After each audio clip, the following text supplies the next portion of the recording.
President Uhuru Kenyatta has, in just over 24 hours, reversed his own decision not to appoint a tribunal to investigate Supreme Court Judge Justice Philip Tunoi. The president has now suspended Justice Tunoi and appointed a tribunal to investigate the 200 million shillings bribery allegations against him. Uhuru, who yesterday cited an ongoing case on Justice Tunoi's retirement age for his refusal to appoint a tribunal, says he arrived at his new decision after further consultations.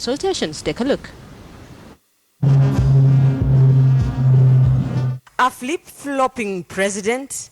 Just a day after he declined to appoint a tribunal to investigate bribery allegations against Supreme Court Judge Justice Philip Tunoi, President Uhuru Kenyatta made an abrupt about turn, suspending Justice Tunoi and appointing a 7-member tribunal to investigate him. The tribunal will be chaired by Judges and Magistrates Vetting Board Chairman Sharad. Judge Roselyn Korir, retired Justice Jonathan Havelock, Judith Guserwa, James Kaberere, Abdirashid Abdullahi, and Judge Munji are members of the tribunal.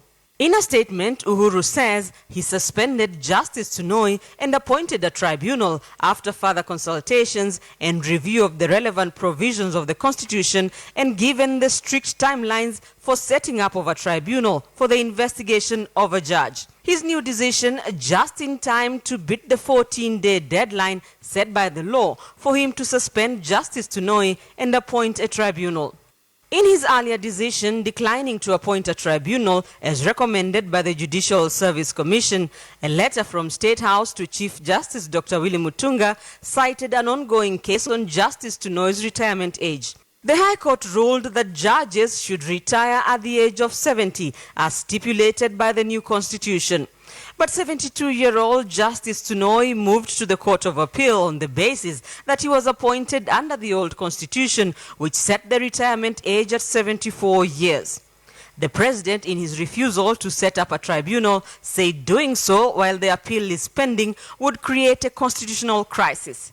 Now he says he believes the concerns about the retirement age for judges may be addressed by the tribunal itself, which may independently consider the merit, if any, of such concerns should they be raised before it. Analysts say by refusing to appoint a tribunal, Uhuru would have created the constitutional crisis he was trying to avoid in the first place.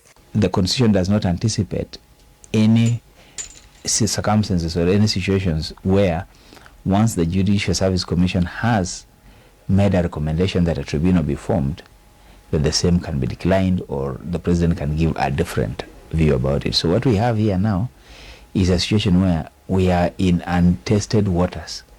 The president has a different opinion from the JSC. What next? A stalemate. What is that stalemate? A constitutional crisis. The president has done what the law expected him to do, beating the 14-day deadline to do so by only a few hours. And attention will now shift to the tribunal as Justice Tunoi, who has insisted on facing a tribunal, begins the battle to clear his name of allegations that he received 200 million shillings from Nairobi Governor Dr. Evans Kidero to rule in his favor in an election petition filed by Ferdinand Waititu. Rita Tinina, KTN News.